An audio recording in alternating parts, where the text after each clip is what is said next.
finally, come on in. I'm glad you're here today. I've been waiting for today for quite some time because today I finally get to start on the project that's been in the works for the past, I don't know, maybe 6 months, collecting all the parts. And finally we can start on this wonderful Audi RS3. This car is 2019 Audi RS3, completely stock, nothing has been done to it, just like the Germans design. Anyways, yes, I know, it's a cool project, and you can check it out somewhere on the link on the screen. But back to what matters today. I have never done any performance upgrades projects before, so to me, this is going to be the first one and my most challenging project so far. Yes, it is another Supra, and if you're interested to see that project, you can check it out on the Garage Zen YouTube channel. But back to what matters.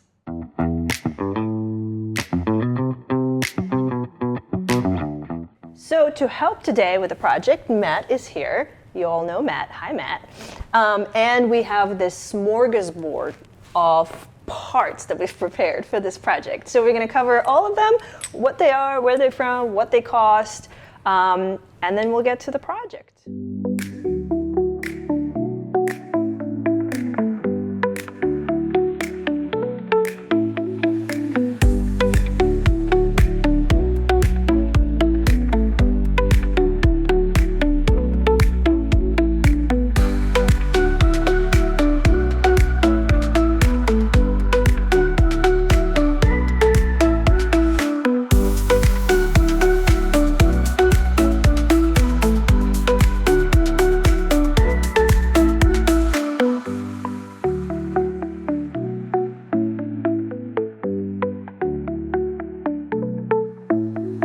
What do you have today for our project? All right, so we have a list of all the parts, not a list, actually a group of all the parts that we bought for the RS3 upgrade.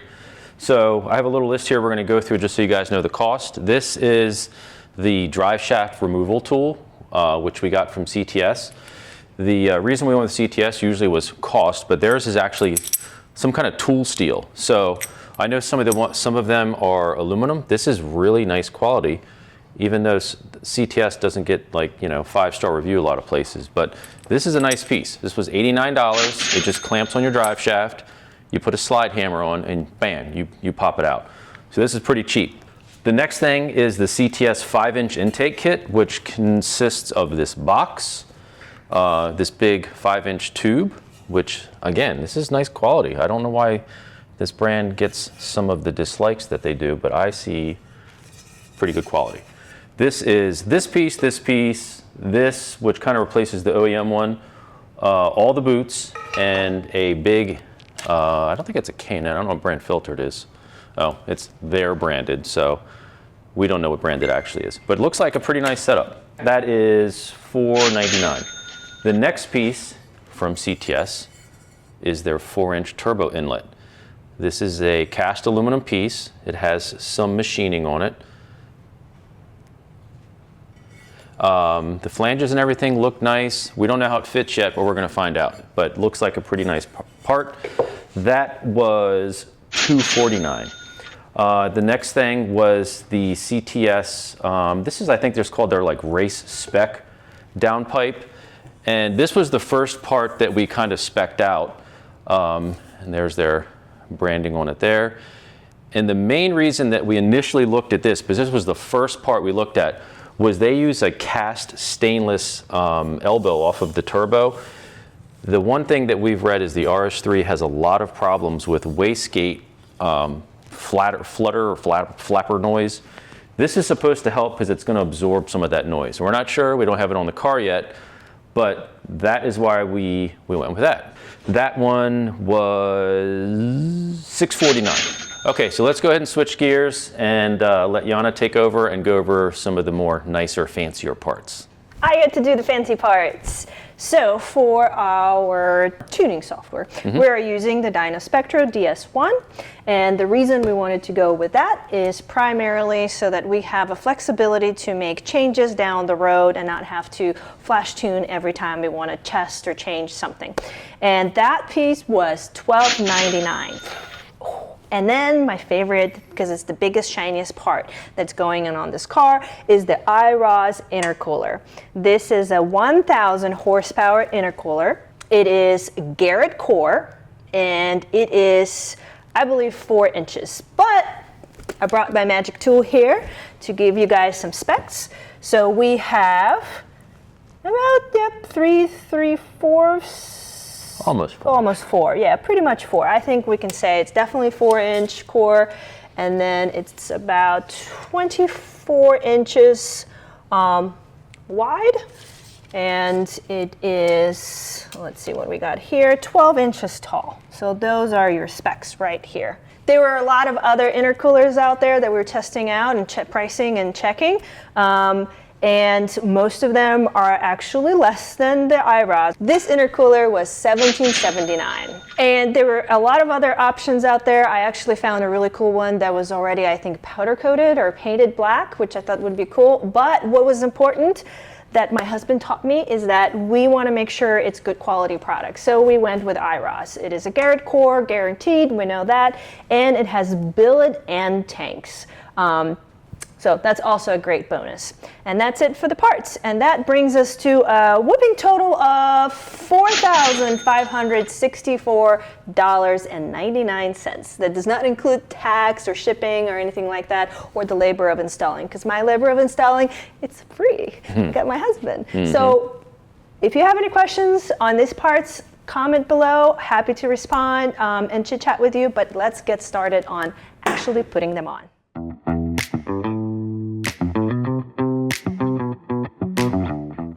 Okay, so what are we doing here? Well, we need to take the intake off. Okay. This whole assembly here, we'll probably start with taking this off. But you're going to need to get this little pipe leading up, that sensor, the air box, and this is probably a good start. Okay. So yeah, we can get started. Okay, so I'll just start pulling it off. No, we need some tools. Oh, yes, Yeah, okay. tools. Yeah, we're going to have to get probably maybe a Torx, Thor, I don't think so. I mean, are you sure? A hammer? Well, you know, in case something gets jammed, I can like pry it.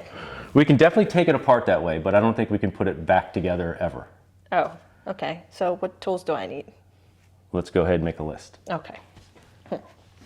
All right, once I was straightened out on what tools I need to use, we jumped right into the project. So.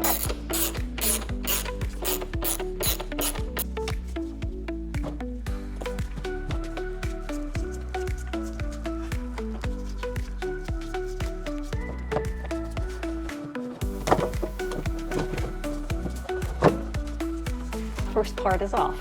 Ooh, not too bad. No sting bugs. That's a huge improvement. Let's take these off next.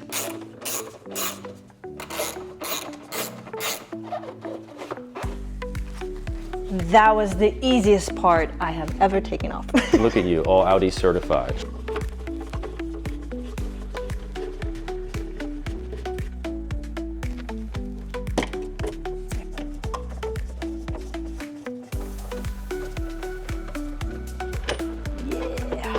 So there it is. I think the next is to get this out of the way.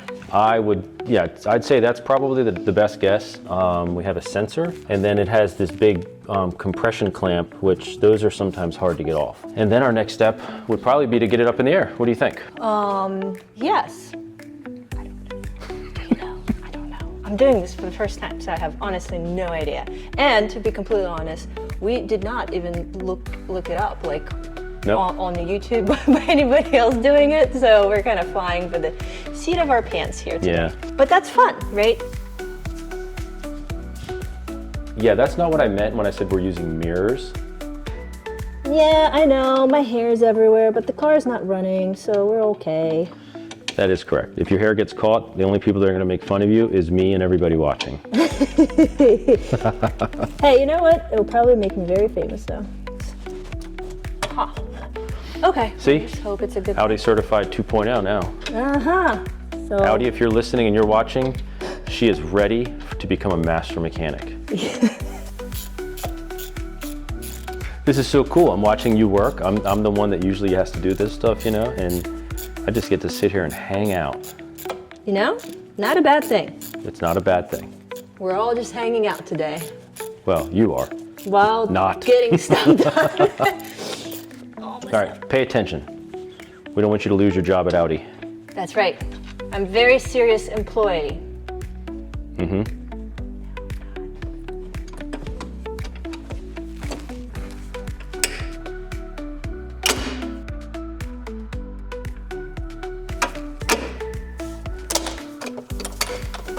There you go. Yay! It was teamwork. Well, this now exposes our one part that we're going to be replacing is your turbo inlet. So this might be easier underneath. We can probably get it up in the air here soon. Okay. You know, maybe get it up, take a look, because we're going to be taking off the downpipe, which I have no idea where it is. Because guys, we've never worked on this car. We don't know where anything is. I think it's like right here. Yeah. But Looks I like it. but I have no idea. So Okay.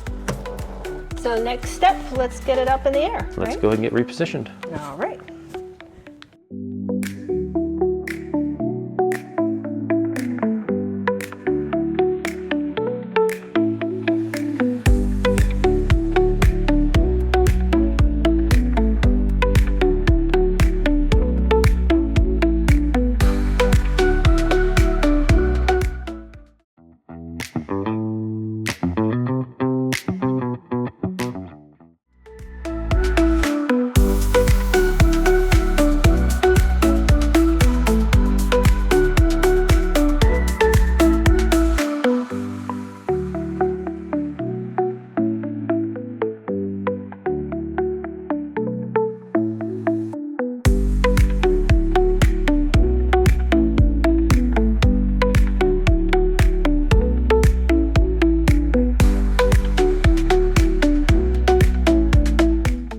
Right, it is up on a lift.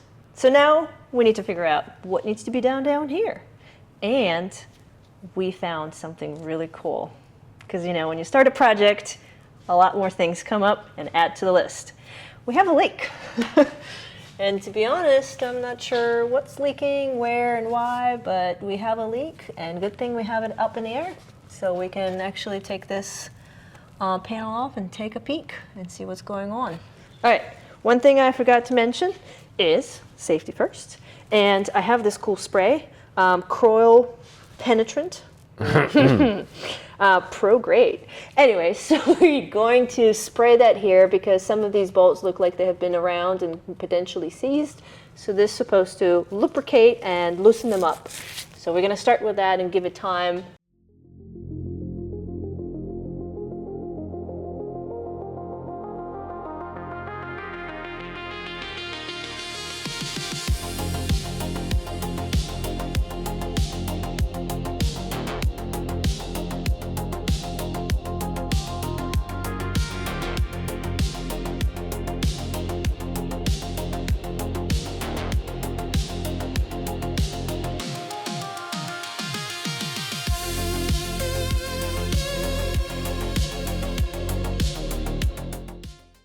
Looks like you're making some progress. All right, yeah, progress. First one off. Oh, look at that. Let me see. Yep, that is a catalytic converter. Mm-hmm. And the second one is off. Well, show it to me. This is show and tell. Show and tell. Well, look, now we can see more stuff.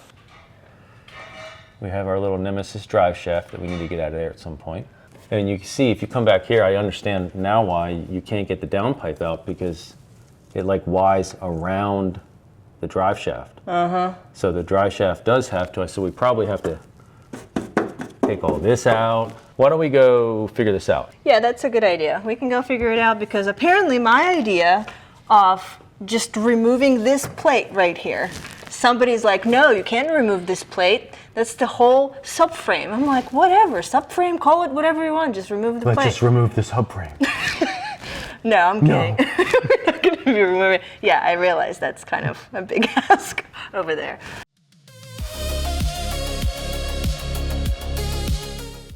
All right, we figure out what we have to do. Actually, they did not figure out what to do. Hire a mechanic. We're not going to hire a mechanic, but we're going to remove this heat shield right here because we have this bracket right here that supports the drive shaft, so we need to get to it. So to do that, we're going to remove this little, I don't even know what to call them, like little screws. What do you call this? Mystery fasteners. This mystery fasteners. If you know what the name of this mystery fastener is officially, please teach me. I want to know. The goal will be to remove the rest of the exhaust. So the muffler is going to come off. And to do that, right here, we have one bolt we can remove right there. And that's going to release this part. And then on the back, we'll have to disconnect the sensors here. Same thing, remove this bolt. One on each side. It's pretty much exactly the same on both sides. Get this one out, and then this whole muffler assembly back here should be able to drop. So we already have something holding it up. And then once that's out, we should be able to get the heat shield off and have full access to the drive shaft. Right, Master Mechanic? That is correct, ma'am. And for those of you who, Yes, ma'am. In the southern states, it is a beautiful 26-degree day today in Maryland. Yes, So. 50 degrees in the garage. Wonderful. Yay, let's get it rolling.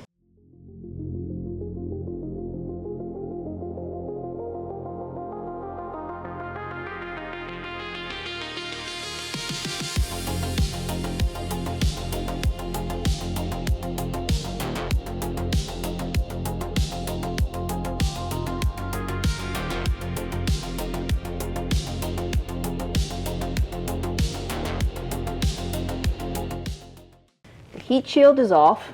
Now we can see this bracket that is holding the drive shaft. And we figured out where the drive shaft removal tool comes in, right? Goes right here. So, yeah, it I can go get it. attaches right there, clamps, and then you use that tool to use a slide hammer or just a regular hammer, whatever you have available. Yep, just like that. And then you bang on it to make the front of the drive shaft come loose. Bolts for the drive shaft that we have to remove, 1, 2, 3, right on this side. So this is going to come off next.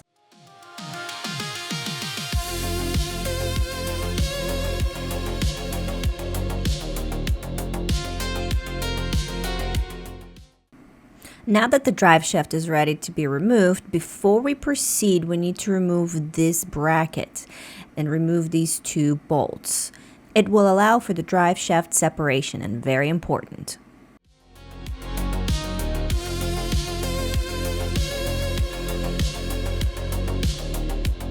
Here we have it. The drive shaft is out. Here's a quick peek at what it looks like once it's out of the car. And now it is time for us to do a little bit of a celebration for a wonderful job done. I know it's not done, but always stop to celebrate. Now we're back under the hood. Now we need to remove out of the way the O2 sensor wires. We are going to finally remove the screw that holds the clamp together, that attaches the downpipe to the turbo inlet. And we're going to remove the actual O2 sensors off the downpipe.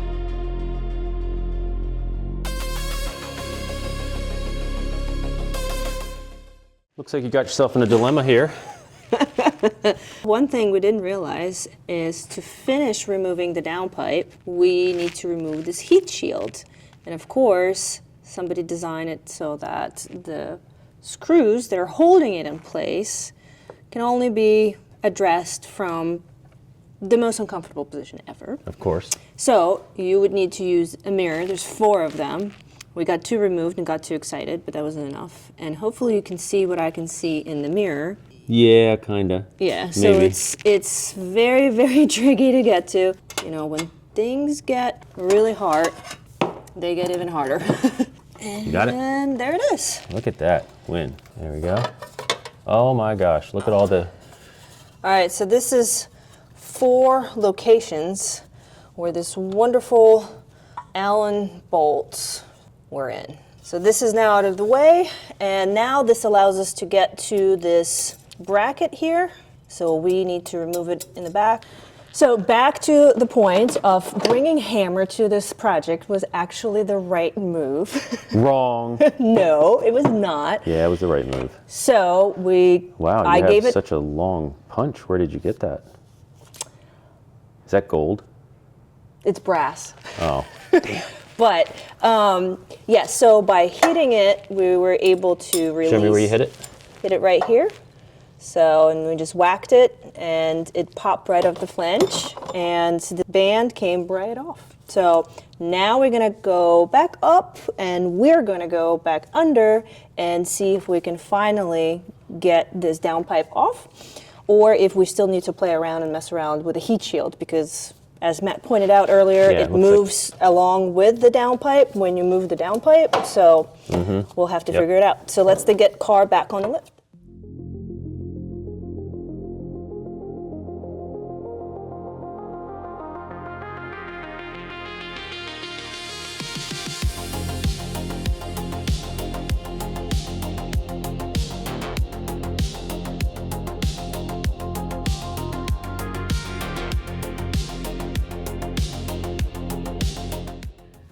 Alright, so pulling this out did not work because there's a different way you actually do it.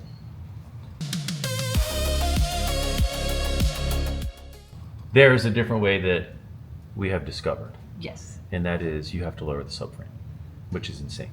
Our transmission jack is unfortunately with a friend, family member, and we're going to have to resort to the screw jacks, which is totally fine. It's just going to take a little bit longer.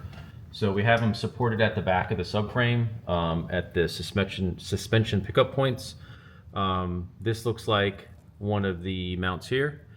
The other one's on the same side, and then the front ones are through this hole in the control arm.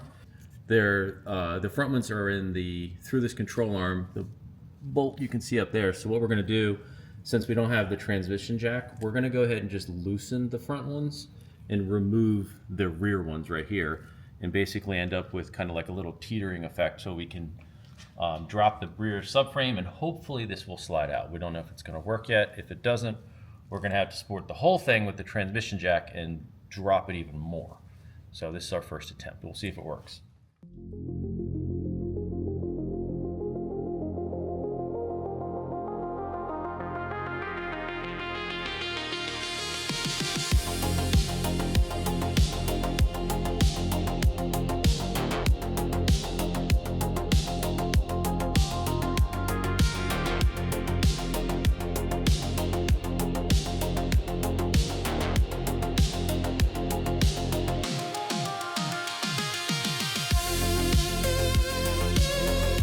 How do you feel?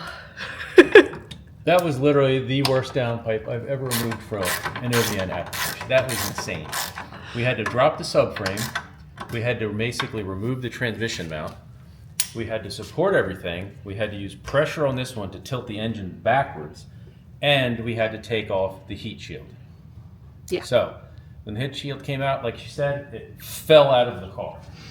Yep. Literally fell out onto the floor right in front of us. If you're doing the same type of upgrades, please make sure to remove the heat shield first. It's going to make your life a lot easier and save you a lot of time that we were wasting pulling on this thing. Yeah, so now we got to put the heat shield back before we put the actual downpipe on.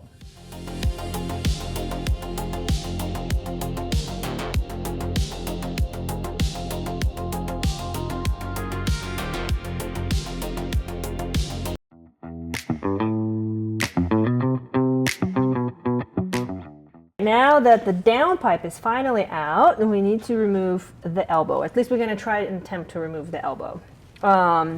So there are 2 bolts that connected at the bottom, which I don't know if we can see them, if you can capture them or not. They're kind of hard to see from the top. Yeah, you can see at least the one. There's the torque screw that is holding this wastegate, but the new design of the elbow does not require it to be attached, so I guess it's just going to float. So that's what we're going to do now. We're going to detach the wastegate pipe, the air pipe here. We're going to remove this pipe right here, this hose, I'm sorry, not the pipe, the hose, and then the two screws that hold it at the bottom. And that's it, and we'll see if that's easy.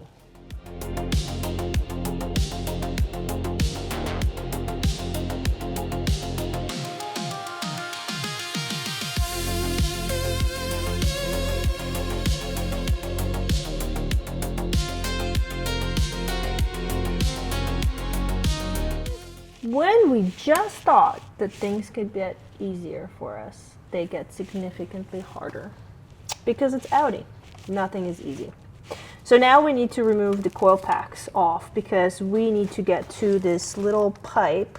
So this is not a hose, this is just sheathing, but there's a pipe underneath, and we need to disconnect it here, which is underneath the coil pack. So we need to get all of this out of the way. Thank you, Audi.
The magical bolt is off.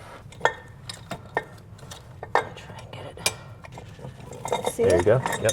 Now you're good. Oh, guys, look at that. It is out. And this, so you guys can see the difference.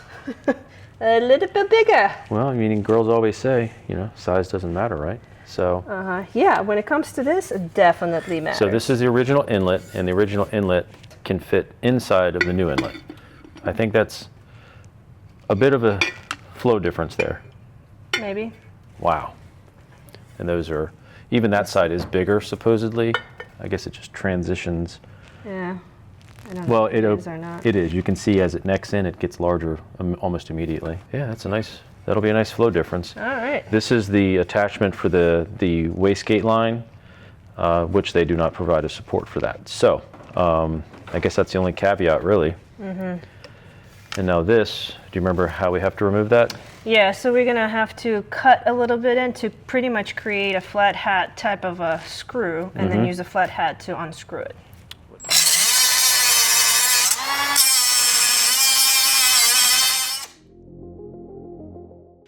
All right, guys, so we got the elbow in. We just hooked it up. It's not 100% secure, so we're kind of working on it, or started working on it.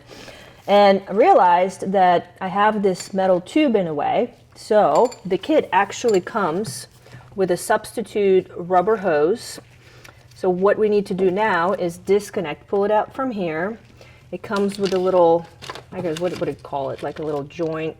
It's a vacuum fitting. Vacuum fitting, there we go. So we can use that to connect this hose in, and that should give me plenty of room and flexibility to tighten the two bolts, well, specifically the one on this side, which is very hard to get to when you have this metal tube in a way. So that's what we're gonna do. We're gonna remove this, replace it with a hose, and then we're gonna tighten our elbow in, and we're going to install other hose that connects right Can here. you see that real quick? I think it's silicone. I think so. Yeah, it is. It's just important that it's silicone, not rubber. Okay. Learn something new all the time. Yeah, it matters. And that would conclude the elbow installation, those 3 steps. So let's get to it.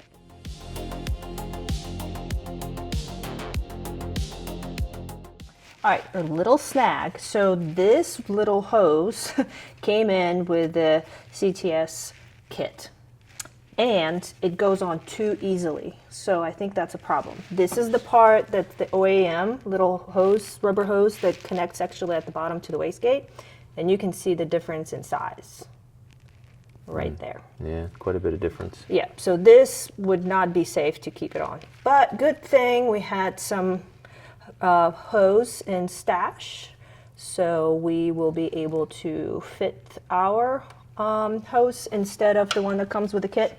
But something to keep in mind, and I don't know, maybe there's something we're not getting or understanding or missing. Yeah, it doesn't but fit it at just all. doesn't seem like that would fit. So maybe CTS, somebody from CTS or somebody who's used it before, maybe can chime in and explain what's going on. But that's it, so back to work.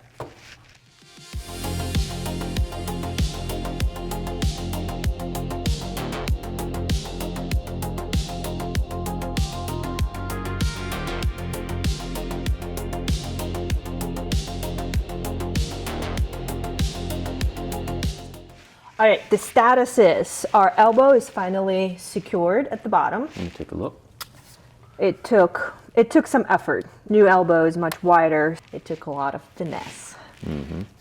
So we got our own hose, and we put it behind the AC pipe. So we're putting it behind there, underneath of this hose, and then we'll need to measure and connect it right here. So this is going to go back in. We'll put the coils back in, we'll connect everything here because we don't need anything else here. We're pretty much done. And then we will stop, reassess, and transition to finally attaching the downpipe, the new downpipe.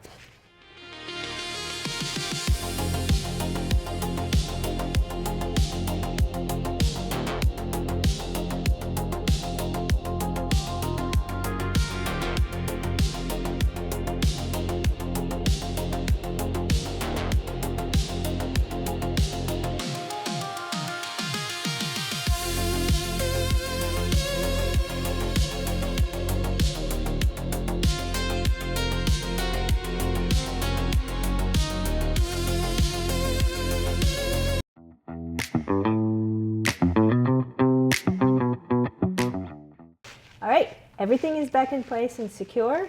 Everything clipped in and went back in with no problem and fitted just like a glove. So everything is done up top. Now the next step is we need to connect the the downpipe to the turbo. So we have a clamp. Next we need to raise the car, and we need to put the new downpipe in, secure it in place just enough to lower the car, and then we can put the clamp on, and hopefully that will finish that particular piece here, and we can move on to the drive shaft installation. All right, let's get this in.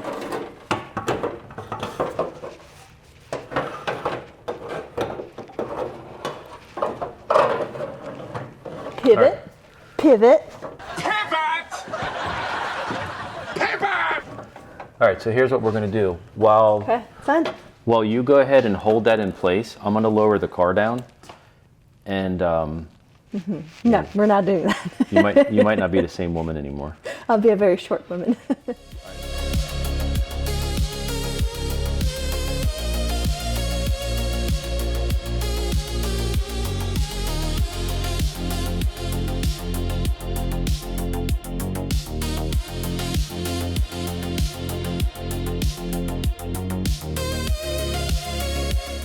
All right, so the downpipe is in, the clamp is in temporarily. It's not fully secured because we need to get the mid-pipes and everything kind of leveled out first. But what we can do is we can put our O2 sensors back in. So let's get that done.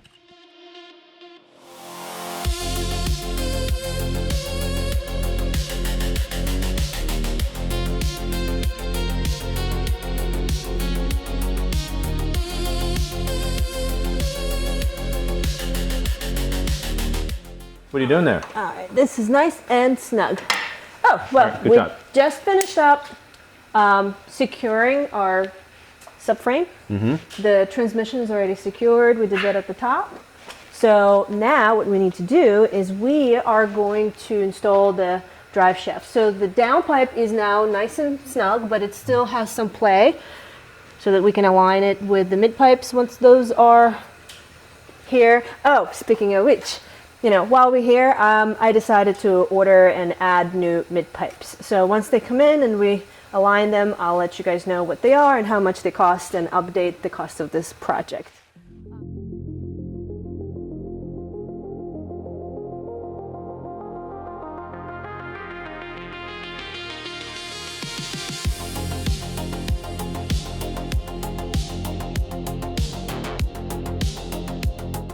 Real quick update, the drive shaft is on, secured back here. The supporting bracket is on, you can see that. Okay, on in there. The heat shield is now on, the only bolt that's on top that's left to be installed. So we've got these brackets back on, right here. And we got this bracket that helps us move and shift the engine a little bit back on as well. So I think everything is pretty much secure from underneath.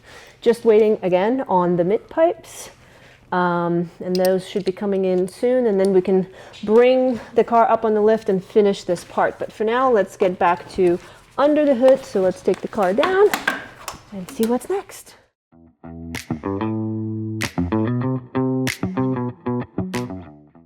We're continuing on. Now we're going to be installing the intercooler. So to do that, we're going to remove the under tray to free up our bumper. We will have to remove fender liners on both sides so we can have a good access to bumper connectors and see how that's connected, and then pop the bumper off. And when that's out, we'll finally get access to OEM intercooler and see what we need to do from there on.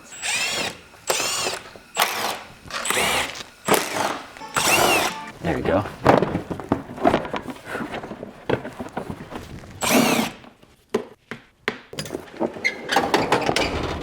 So real quick, before we proceed, we're going to be disconnecting the battery just in case. Maybe we should have done it sooner in our project, but here we are.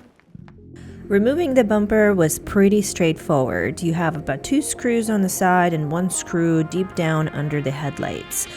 But before moving forward, and I know some of you are going to call me out on this, I decided that I actually wanted to paint the intercooler black so it can match and disappear behind the grille.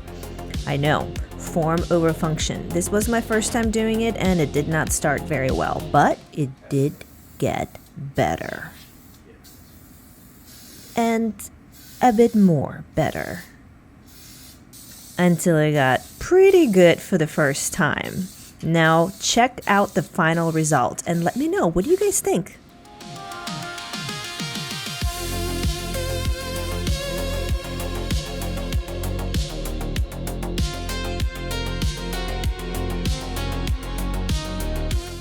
Quick update. The intercooler is ready and we did finish all the little tweaks and modifications to fit it in here. So let me show it to you. We had to trim a little bit in the corner right here, as well as on the opposite side. That's all we did right now, besides obviously painting the intercooler. Now we just need to hook it up to these hoses. The grommets, we did align them to test fit and they're gonna go right in. So we're gonna secure it here. And then we will be installing the crash bar. I don't know if it will fit back the way we took it off or if that will now require us to take the headlights off. I mean, we're learning as we go, so we'll see. But now that's the next step. Get the intercooler in place, get the crash bar back, and hopefully put the bumper back on.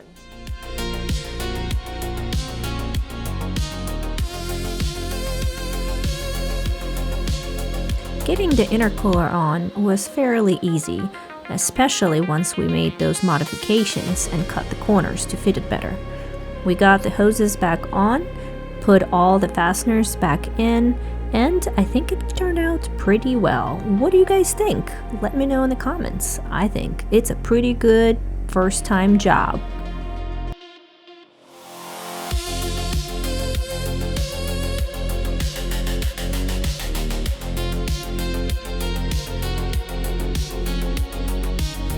Now that we had the new intercooler installed, we tried to put the crash bar back on. Remember, this intercooler is significantly thicker, so as we tried to fit the crash bar back in, we realized we could no longer use this method, and we actually had to remove the headlights. So, the headlights are coming off.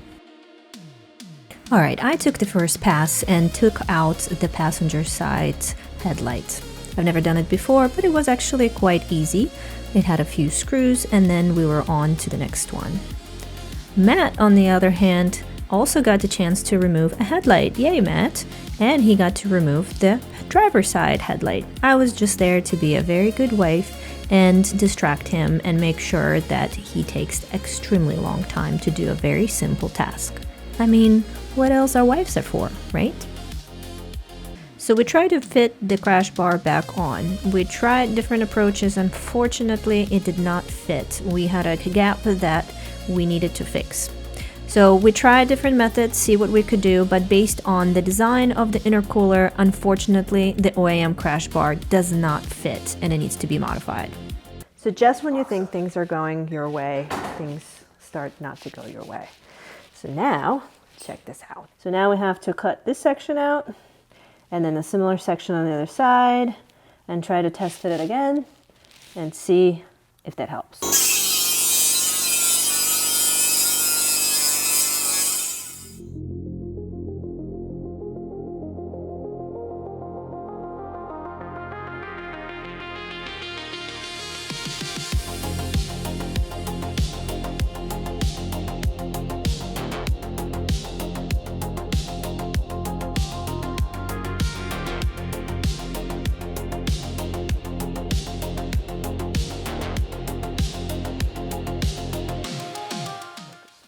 So we have the crash bar here and it does not fit. So you can see, though the lip does go over, now we have a different problem. Let's see if I can get to show you guys that we now have an issue with the proper fitment with the hole. It needs to go up significantly, and we can't because we have a lip preventing now us from going up. So I think that what this comes down to is that lip is for their crash bar. Yeah. There's no way that this is minor grinding. No. So now we have to determine the route we want to go. Do we want to modify and cut off that little section of the crash bar, or cut off part of the lip to allow the crash bar to come over, which this is probably more dangerous and potentially more damage to the intercooler, and this is just more cutting. Yeah. So, but it does not have fits like a glove for the OEM crash bar. No, and they were a little off on their explanation. The guy said you might have to just trim a few small areas, and this is demolishing the crash bar or cutting up their intercooler. This is not anywhere near what they told us. Yep. So, all right, well, let's take it off and look at our options. Let's do that.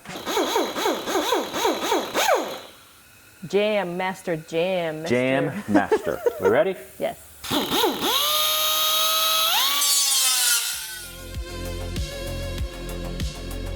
Modifying and cutting the OEM crash bar was not an easy take, but it had to be done. Unfortunately, the way that the Iroz intercooler is designed, it is built to fit their crash bar.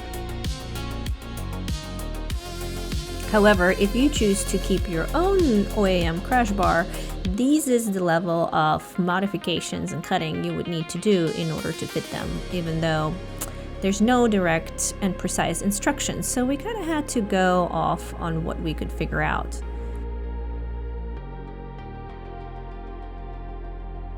We tried to fit the crash bar back on, and this time it finally went in. That's for anybody installing the Iroz intercooler. So 1000% would not fit over. This is where the bumper is going to sit, right about here. And this is, you can see at the center the holes now. Yeah. So if we raise the plastic core like there. Now you have a clearance. Yeah, but that'll all come up in a second. Either way, this sits underneath the crash bar. Yeah, you can see that it's raised over it. Yep. So certainly does. the most expensive part is not always the best fitting. Nope. So now we know. So now we can move on to putting the bumper and the whole assembly back together. We raised the plastic core support slightly to make sure the crash bar lined up correctly with the frame.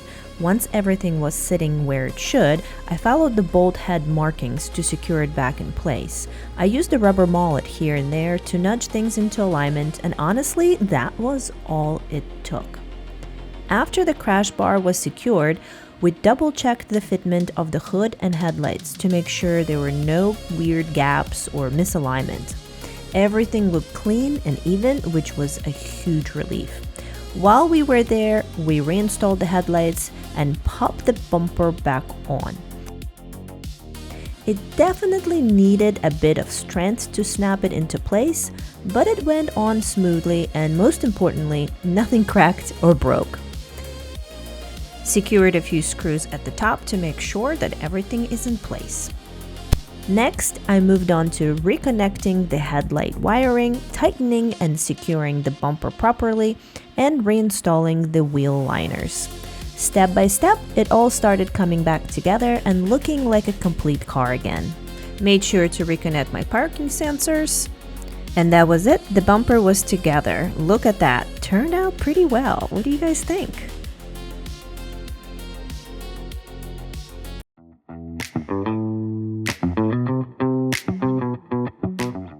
Great news! Progress on the project. The mid-pipes have arrived. These are the Unitronic Midpipes. And though Matt kind of rushed to try to open the box, we haven't really opened it because I wanted to kind of document that.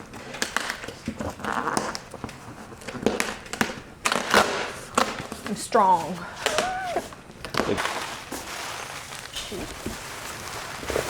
Packaging looks nice. Yeah, it definitely does. Ooh, look at that. Nice. Nicely packaged. Perfect tool for the job. Ooh, fancy. Very, very fancy. Well, I believe these are the most expensive ones out there. There we go. Hold on a second. Move your hand down there. Wow, I can see straight through them. Hello. Yeah, they look really cool. Well, one of the things to talk about is on some of the mid pipes, it necks down here to the size you see here. So some of them neck down early, and then you have a small pipe all the way down to this size. So this brand, CTS, and another one have a larger diameter for a majority of the pipe, which is why we went with these. So now that the pipes are here, what we're going to do to finish our project is we are going to align all of our exhaust pipe system together, make sure we tuck it in, bolt it on, and then the only thing that will be left is to finish up top, and ultimately we'll be ready to start the car. Since the beginning of filming this project, I've been dying to tell you guys that we recently got a chance to launch our first merch shop. We actually have our store called Garage Zen. It started as Matt's dream and it became our dream. No, you're not gonna find red carbon specific shirts or hats or hoodies on that website. We decided to go a different route. We wanted to be inclusive of all the platforms and all different brands that are out there. So do check out. I hope you like the designs. We do drop new designs as often as we can, so do sign up for the email. You don't miss anything new. And I wanted to say thank you to all of you who have been watching so far and supporting us. And to do that, I would like to give away 3 t-shirts, any t-shirts from the website, for the first 3 people who are gonna comment Garage Zen Family, all one word, just like on the screen, in the comments below to this video. I'll cover the shipping as long as it's within the continental USA, and you can pick whatever you want. So thank you again for watching. Do hit that like button, subscribe, share with people. It really, really helps move this project along. Really appreciate it. But back to the project. First thing, I had to install the heat shield. We now all know how much I love heat shields from Audi, but it had to be done. It wasn't that difficult going back in. Once that was in, I moved on to installing the mid-pipes. That didn't take long and was quite easy breezy. Once I aligned them correctly, they fit right in. Once the mid-pipes were installed, it was time to bring out the muffler and install it back, but first we had to make sure it was perfectly aligned with our new mid-pipes. Once everything was connected, I just had a few more things to tighten up. For example, making sure that my mid-pipes were solidly connected and did not rattle. Who wants that? Next, I made sure to secure the mid-pipes to the muffler. And of course, I had to pass the inspection. All right, the new downpipe and the new mid-pipes are on. Everything is tight, hopefully, and there are no exhaust leaks, which we'll find out when we start the car and, check everything out. But I think it turned out very well. Definitely a lot of pry bar work, mister. We don't need that. Yeah. And Well- hammer. Pry bar and hammer. Things don't always fit like OEM. So, Yeah, we'll see once we fire it up if there's any noises. okay. So, I it's think all it there. tuld out pretty well. I'm very happy. Yeah, we'll just need to wipe this off so your fingerprints don't burn into the stainless. Oh, And no? if you want the marks, you can leave them. Next, I had to do my favorite part. I had to install my most favorite Audi heat shield ever, but it had to go back in order to protect all the components under the hood. So there you have it. It took me a while. I lost a few screws, had to chase them down, but finally it was in, and that nightmare piece of this project is definitely over. Well, there we have it. The heat shield is on. I have to be honest, it is the most uncomfortable 4 screws I have ever to install or remove.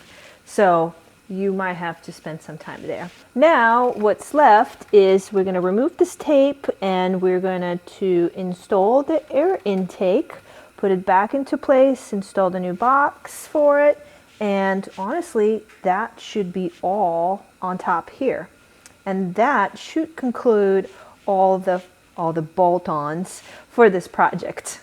It is extremely cold right now, 19 degrees out here in Maryland today, and we're anticipating massive storm. So not going to be able to start the car right away. Might have to wait until the snow is gone, or at least we clear the path. But we'll see. Maybe tomorrow we can.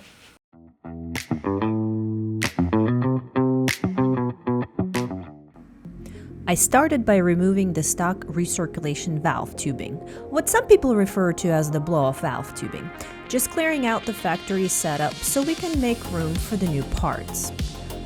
With that out of the way, I moved straight into installing the CTS billet blow-off valve flange. It ties directly into the CTS intake and comes with the kit, so it's a clean swap once everything is lined up properly. From there, it was time to bring in the main piece, the CTS 5-inch air intake. This attaches to the CTS 4-inch turbo inlet, and once you see them side by side, you really appreciate the difference in size from the OEM setup. Everything slid together nicely, which is always a good sign this early in the install. Before I could fully seat the intake, I had to reinstall the OEM air filter box tray. That piece still serves as the base for the new setup, so once it was bolted back in securely, I jumped right back to fitting the intake components. I started working with the rubber boot, but the more important part here was sorting out the evap hoses. They need a slight modification to work with the CTS kit. Everything you need comes included, so it was just a matter of cutting off the original clamp, removing the factory hose section, and installing the new hoses and clamps provided in the kit. Nothing complicated, just take your time and make sure it's seated properly. Once that was sorted, I continued assembling the rest of the intake system. fitting the air filter and then the air box itself. Considering this is a 5-inch pipe, the overall fitment was surprisingly good. It fills the engine bay in a way the stock setup just doesn't. After that, I connected the evap hose to the bottom of the CTS intake pipe. It took a bit of adjusting to get the angle right and the length right, but once it slid into place, it set exactly how it should. One thing that did need some thought was the headlight vent, or at least I think that's what it is. On the OEM setup, it mounts directly to the factory air box. The CTS box doesn't have the provisioning for it, so I had to come up with a different way to secure it. Nothing dramatic, just one of those small details you don't think about until you're there. The last piece to go on was the CTS air duct. That part was quick and straightforward. It doesn't completely seal against the CTS air filter box, which isn't a major issue, but a tighter seal would have been nice to see.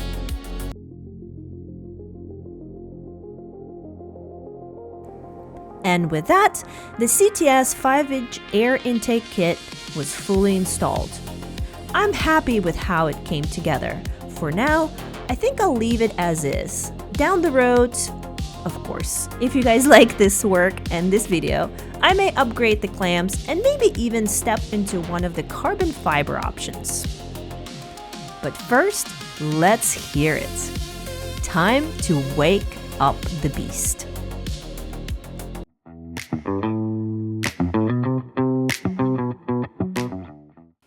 The car is done, the wheels are on, everything has been finalized, checked, tightened, so it's time to finally start it. You guys ready? I'm very excited. Are you excited? I'm excited. All right, so the first thing we're gonna do is we're gonna just turn the key on without starting it.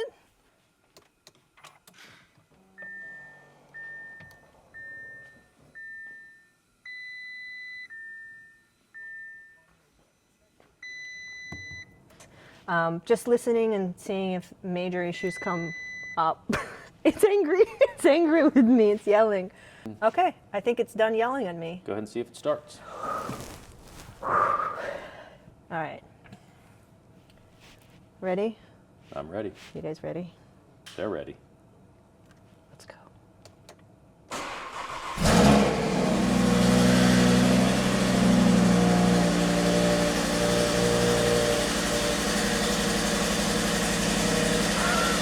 It sounds angry. Definitely louder. Wow, it is louder.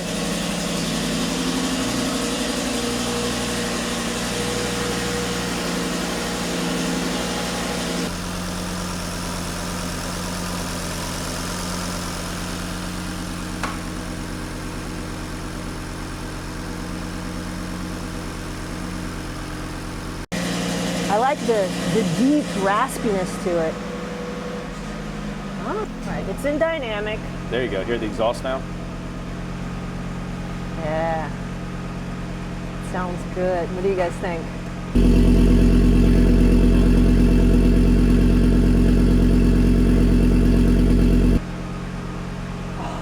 Let it warm up here and then we'll give it a couple revs.